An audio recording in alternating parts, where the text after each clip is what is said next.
Hi, this is Ricky from SEMA Music, and today we will be recording drums. So I just want to take you through how I place microphones around the drum kit. Okay, starting with the snare, I use two different microphones sometimes. In this case, I'm using the Beyerdynamic M201 and this is a WA84 from Warm Audio. The reason why I use two of them is because each microphone gives two different sounds, two different characteristics. You mix these together during the mixing process, and then you can get different colors and characteristics from your snare drum. And underneath I have the SM57 to pick up the rattling of the snares. And starting from left to right on top, that's the SM81 on the hi-hats. This is the Audix D4 on the rack tom, Audix D6 on the floor tom. Now this is actually a floor tom mic, and this is a kick drum mic. And the reason why I have them in this configuration is that they open up the low end and make the toms sound bigger and thicker, and they just sound really great for rock drums. And over here, this is pretty much a lapel microphone that I have hanging off of the kick drum. So this picks up the kick and the snare, and you mix that in with the drum kit, and it just gives a lot more punch to these two elements. And over here, I have another SM81 on the ride. And up on top, I have two C12 style tube microphones as overheads, my stereo pair. And then I have a mono overhead here, which is the WA84 from Warm Audio also. And then behind the kit, another WA84.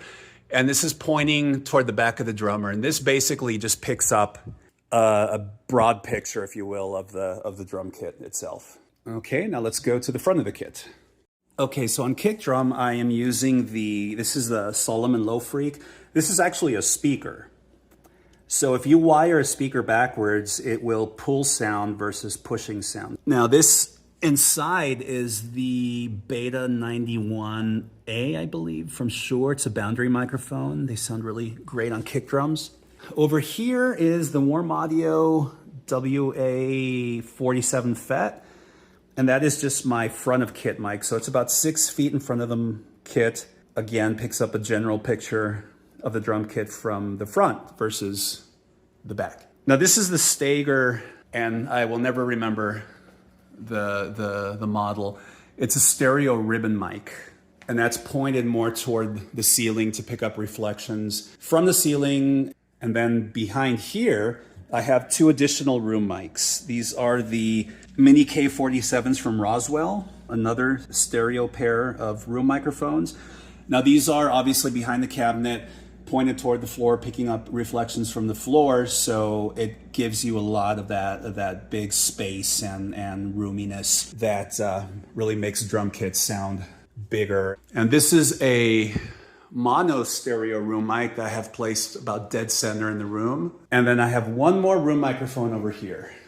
This one is pointed toward the door, so it's picking up all the reflections back here and adding a lot more room. So this is, by the way, the Warm Audio WA87, as is this one. So this is pretty much the way I set up drums for the most part. The close microphones pick up obviously the closer sounds of the drum kit, the more pure sound, whereas your room microphones pick up all the reflections. You place them in different areas of the room. The reflections are different, longer, shorter, depending on the distance and the placement. And adding room microphones to a drum kit just really makes them sound huge. And that's pretty much it for down here.